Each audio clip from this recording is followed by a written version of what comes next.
But is the starving artist myth really a myth, or is that actually a true thing?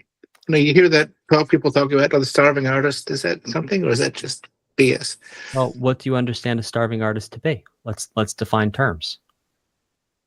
Well, someone who is trying to produce and commercialize a piece of art, but is not having much success financially in that endeavor. For example, I know a friend that does a lot of commercial artwork. There's a bus station here called RTA. They have a lot of glass work, and he does a lot of this glass work for that. But he has a gig here, then a gig there, and he doesn't have a lot of gigs. But he's really very talented.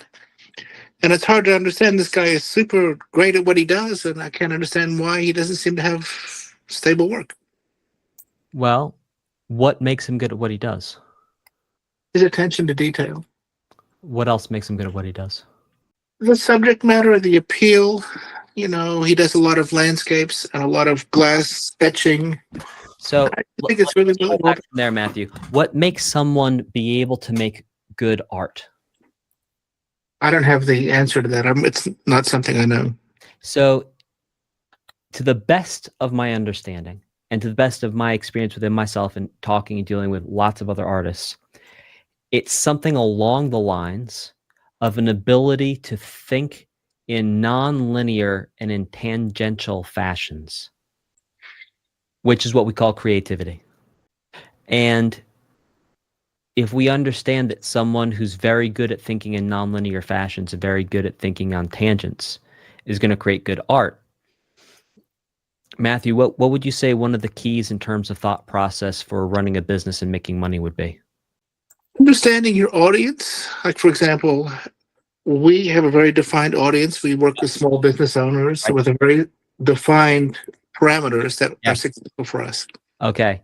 Does that sound like something that would fit one-on-one onto the brain of someone whose habit is thinking in tangential and nonlinear ways? No, I do books for artists, and it's a whole different experience than what I'm used to seeing. Yeah, exactly. So the actual brain type of the person who's going to be the incredible creative very rarely is also the hyper-practical realist who can monetize and make a business out of it.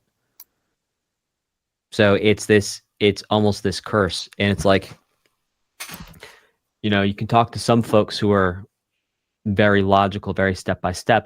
They're like, well, I can see the painting. I know the painting's good, but it doesn't really make me feel much. And then you have some people who are hyperlogical who will be like, well, yeah, I see the painting, it makes me cry because I feel emotions. It's like, okay, hyper-realist, in touch with emotions. But if we compare those people to the artist who, wakes up whenever they want to wake up, they dress however they want to dress, they do whatever they want to do with their hair, their primary mode of living is self-expression in ways where they're in touch with their feelings as opposed to the repercussions. There's like people who walk around with crazy haircuts and piercings and tattoos everywhere. It's like they're in touch with their feelings and they're following their feelings as opposed to thinking, what if I want to get a job in 10 years? Yeah, absolutely.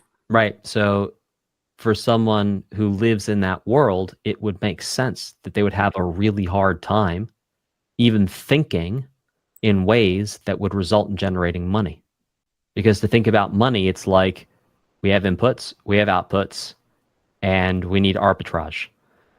It's like you say the word arbitrage to an artist, and it's like, whoa, hey, hang on.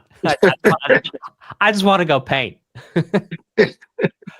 Right? So it's like the starving artist, yeah, it's almost a natural result.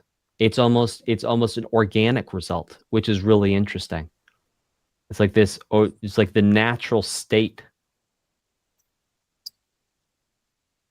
is to not be good at business. Whereas people who are good at business would naturally be less creative as artists. So it's like, I personally, me, Dan, I'm not a creative genius. I can be creative. I can do creative things. I've written songs, published songs, all that. But I've worked with people who are creative geniuses, right? But their life is a mess, right? Because nothing's structured. Everything's unstructured. But that's part of their genius. I would agree with that. So it's It's like, is the starving artist myth real? It's not a myth. It is a result of thought processes, and it's a result of ways of thinking, which we would call creativity. And some people walk the line. Real quick, I'm going to show you the exact 6-stage roadmap, going from having never composed a single note of music to composing music that's good enough to go into PC and console games, and if you decide you want to, all the way to getting paid to compose music that I've done for myself and helped other composers do multiple times, so I can say with a lot of confidence that these are the levels you're going to go through as your skills increase. And I broke each one of these down by the 4 most critical shifts that need to happen at each level. What the blockers feel like, what the symptoms are when you're going through it, and then what steps I and everyone I've helped go through this took to graduate to the next level. And we've done this across every game genre of music and every genre of game: chiptune, full orchestral, hybrid, action games, puzzle games, simulators, roguelites, shooters, and it works everywhere. And it's my gift to you. It's absolutely free. And the link is in the video description, or you could just go to bestmusiccoach.com/roadmap, enter your info. It'll spit it right back out of you. And again, it's my gift to you. It's free.